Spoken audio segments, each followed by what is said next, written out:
This is so exciting. What we're gonna do in this space, and I'm gonna tell you all about it, because for me as the American, this could be the most exciting project I have ever done here at Mapperton.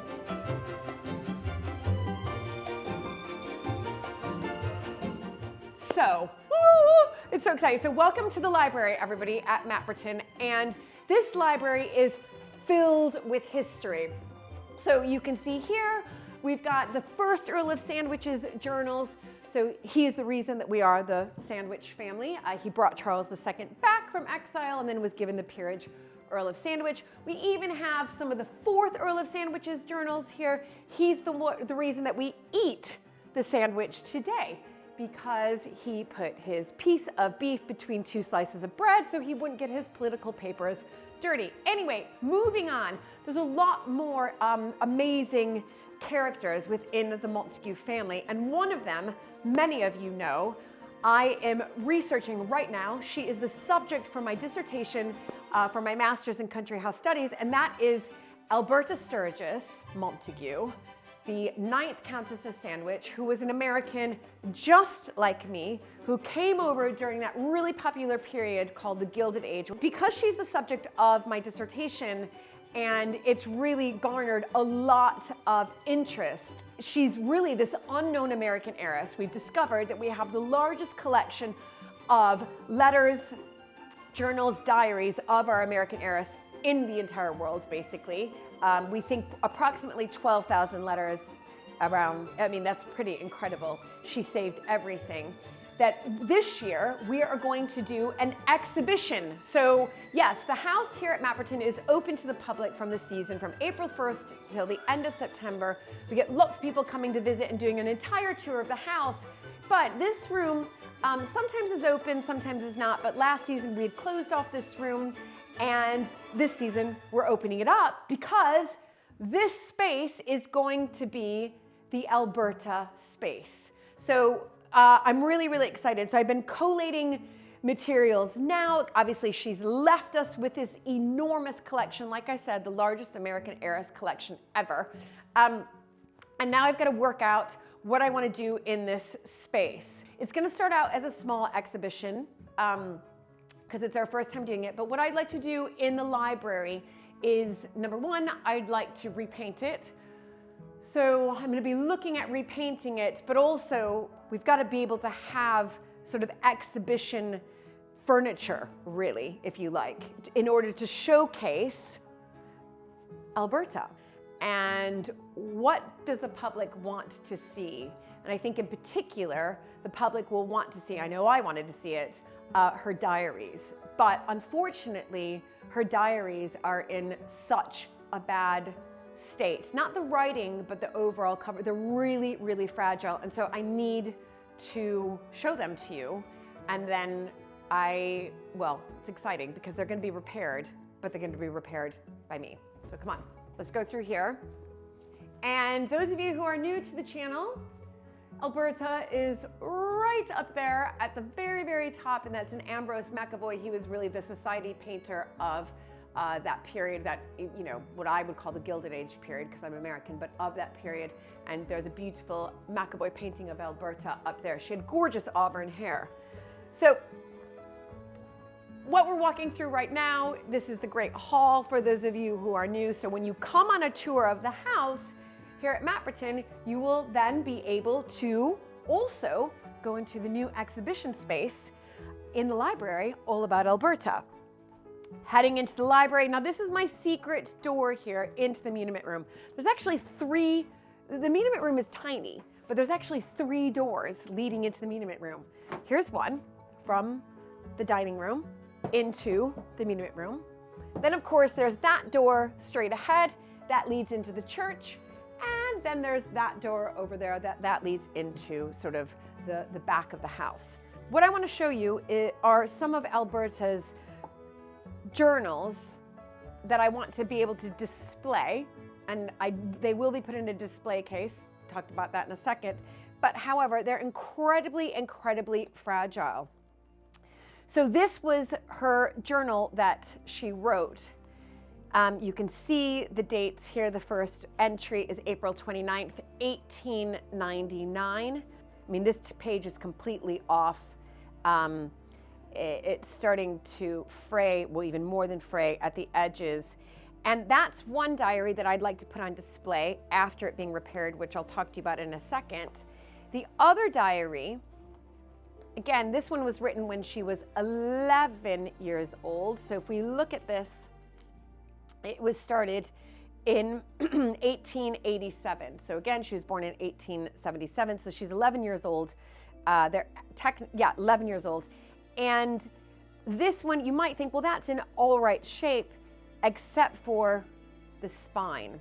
So in both of these cases, we've got issues with the spine. And in this one in particular, we've got an issue with both the front and back.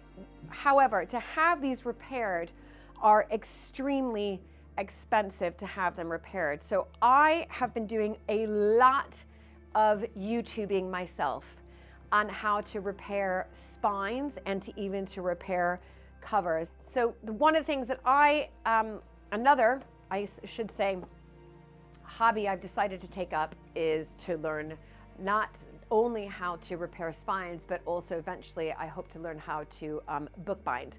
But I'm going to start with just repairing books, and because these need repaired, and I feel that I'm able to do that. The other item that I'd like to showcase, of course, is Alberta's recipe book, or she would have called it receipt book. And again, you can see that this needs to be repaired as well. This first page is off, but this I would like on display as well, but it needs a lot of restoration, and it probably means I will have to undo these ties here, stack them all together, and put in a new piece, and also use proper conservation tape in order for me to display these after I have acquired those skills of book repair and paper restoration. I need a display case. So I need to head over to the North Stable Block right now. I have the key in order to see the state of this display case, and I am a bit worried.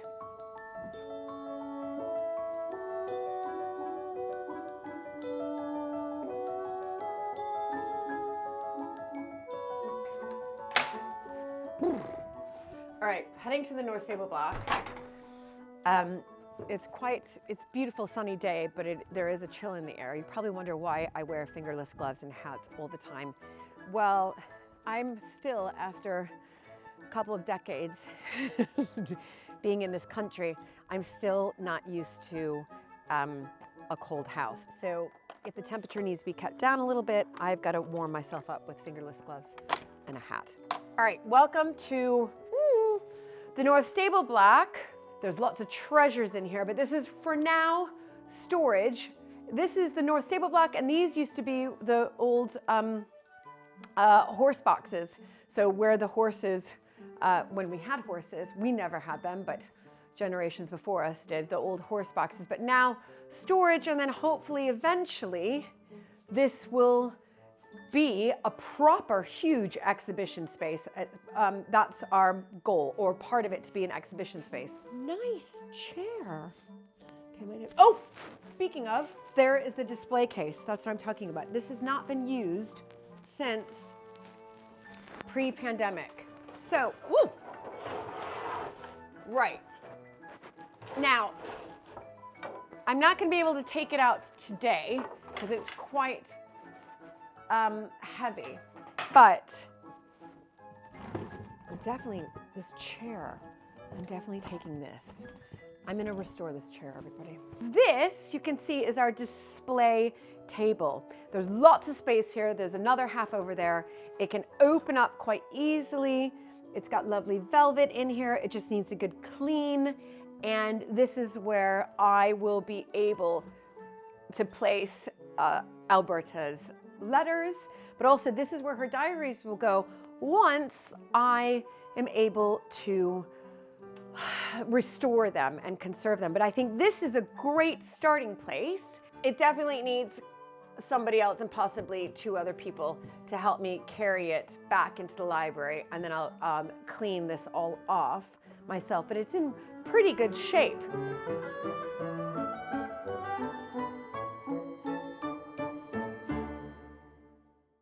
We have an extraordinary treasure here at Mapperton in West Dorset. It is the largest American heiress collection of letters, diaries, and journals in the world. And now, with the help of over 25 virtual volunteers worldwide, we're on a mission to digitize and transcribe these precious documents of Alberta Sturgis, an American heiress, the 9th Countess of Sandwich. However, there is a crucial need. Mapperton House lacks an archivist, and these invaluable pieces of history need proper conservation. So I've taken it upon myself to learn the delicate art of repairing precious books, letters, and journals, each with its own unique story, and many with a few small tears. So in a nutshell, say hello to Mapperton's new archivist, me. But here's where you come in. I'm reaching out to you on Buy Me a Coffee to raise $5,000 for essential archival equipment and exhibition supplies. And this includes conservation quality chest drawer cabinets, a commercial quality dehumidifier, dress displays, hat mounts, display pillows, portable display boxes, book cloths, wheat paste, and various other conservation tools. So what's in it for you? For those who generously donate 3 or more cups of coffee, you'll have exclusive access to the American Heiress exhibition this summer, the 1st of May through the 28th of September, free of charge. Check out the opening times at mapperton.com. But if you can't join us in person, do not worry. You'll receive a personalized tour by me of the exhibition. And your exclusive private link to this virtual tour will be sent directly to you by the end of April, right before the exhibition opens its doors. But that's not all. For those of you who contribute 15 or more cups of coffee, you'll receive the personalized tour of the exhibition, either in person or virtually, your choice. And also a beautiful pack of Alberta postcards, 5 in total, a wonderful pack of Alberta's 7 drink recipes found in our 120-year-old cookbook, all designed by my talented sister-in-law, Polly. And these goodies will be sent straight to you via Royal Mail once the final mock-ups are perfected. Trust me, they're going to be even more beautiful than the attached images on Buy Me a Coffee. So your support means the world to me and to Alberta, and plays a vital role in preserving this unique slice of history. Please join me on this incredible journey and make the American Heiress exhibition a reality. Thank you so much for being part of this historical endeavor. Details down below.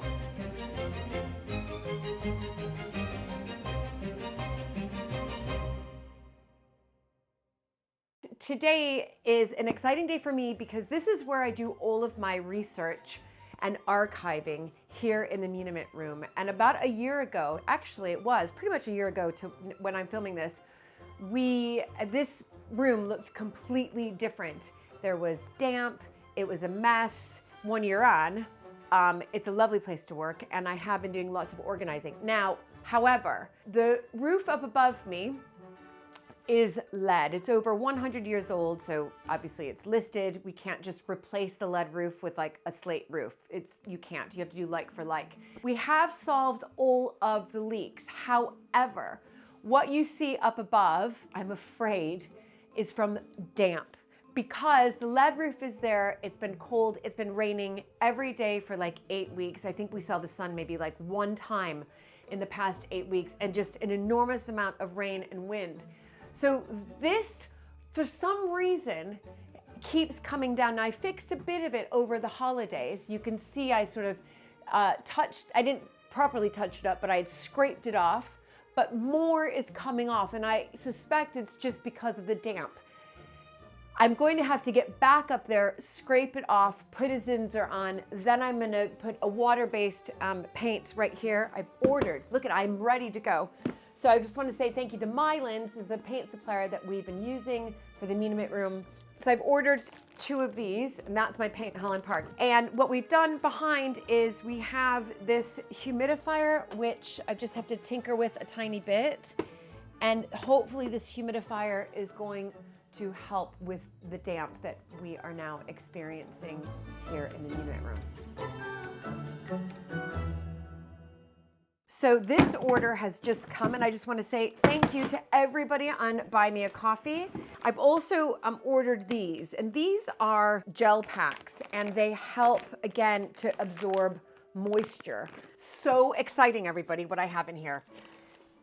Bear with me. Right, so I have this string that I've ordered, and this is for bundling letters together, and I'll show you an example. If I were to look in here, you can see in here, here's some letters that I've bundled together, but you see this tie here. I need to replace these ties once I organize these a little bit more, and that is what I'll be using that for. So that's super important. Then what I have here is occasionally we have letters that that have paper clips on them that have rusted through. And so what I found is we've got brass paper clips. Now I won't be using them that often, but for some things I do need to replace the paper clip with a brass paper clip, which is good for archiving. Oh, this is so exciting, everybody. Then, this is what I've been waiting for. This is the book repair tape. So right here, this is what's going to help me for the time being, just to keep these diaries together. And I will be filming all this, just not right now, for another video, binding this together. But I need to basically watch some YouTube DIY videos on how to use the book repair tape. Then this is really, really clear, fine, thin tape. So when you come across something, for example, right here, Alberta's, this was always like this when we first found it, it's ripped right here. Do you see on her recipe book? So I will use this tape to tape this together. Again, I need to watch some tutorials. This is my new big project for the rest of my life. I'm gonna be a conservator. So then what I have is I have also bought myself a magnifying glass, and I just need this magnifying glass because sometimes Alberta's writing is very slanted. Then you're probably all at the beginning of this, I bet you anything, saying, where's your temperature? Why aren't you monitoring this? You've got damp coming in, it's not good. There you go, everybody. I ordered it, okay?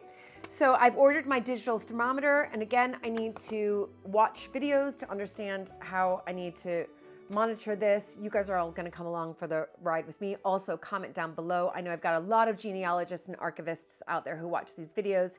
Let me know what you think it should be set to. I'm obviously gonna do some research too, so that I will have this in this room and I'll be able to monitor it. So hopefully, once I repair the ceiling and I get the dehumidifier in and get this set up, we know that it needs to be kept at a certain temperature with a certain humidity. Then a good old, do you remember these, everybody? Pencil sharpeners, right? They still exist. Pencil sharpeners still exist. Then I have gummed tape. So I think this is for invisible repairs. So this is for when you really have ripped something quite, or not me, I haven't ripped anything. I find something that's been torn and it's really delicate, and there's several of those. In fact, I'm gonna show you one of those as well.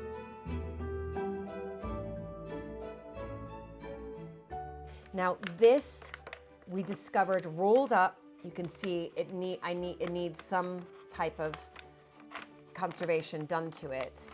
And this was given to the 4th Earl of Sandwich. That's where the name Sandwich, that we all eat all the sandwiches, it comes from him.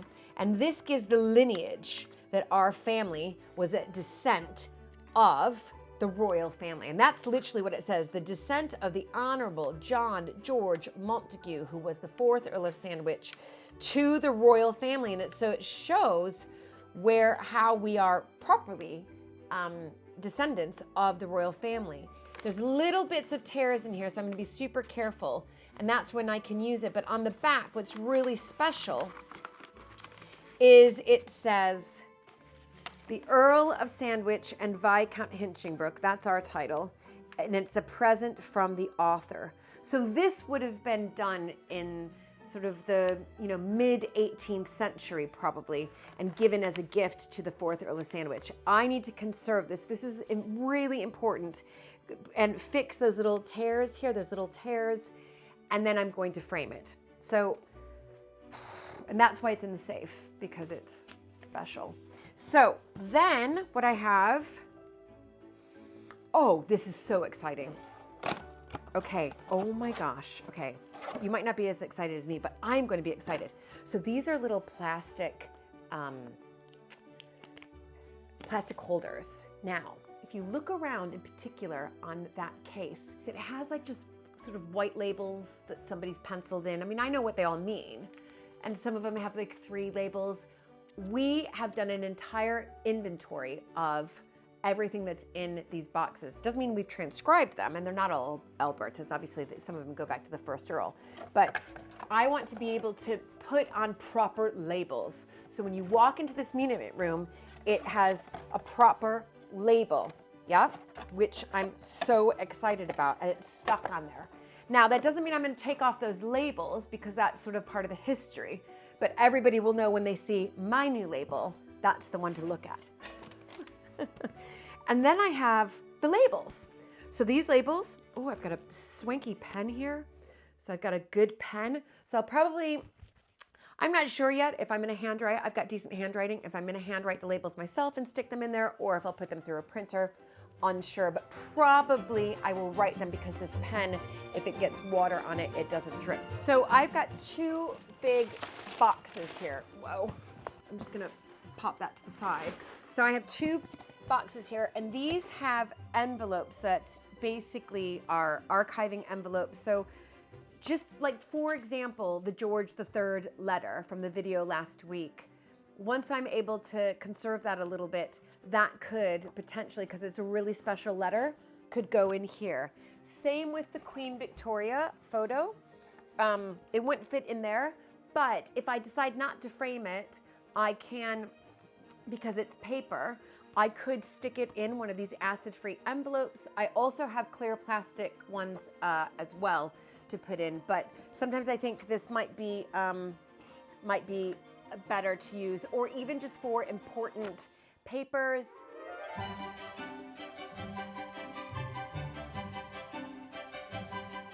I would love you guys to come along with me on this conservation ride, if you like, and we can teach each other how to restore the books, to conserve the papers, the importance papers, how to archive them properly. So that's that. I'm going to start to look at videos now so I can actually figure out how to do it the right way. Thanks, everybody.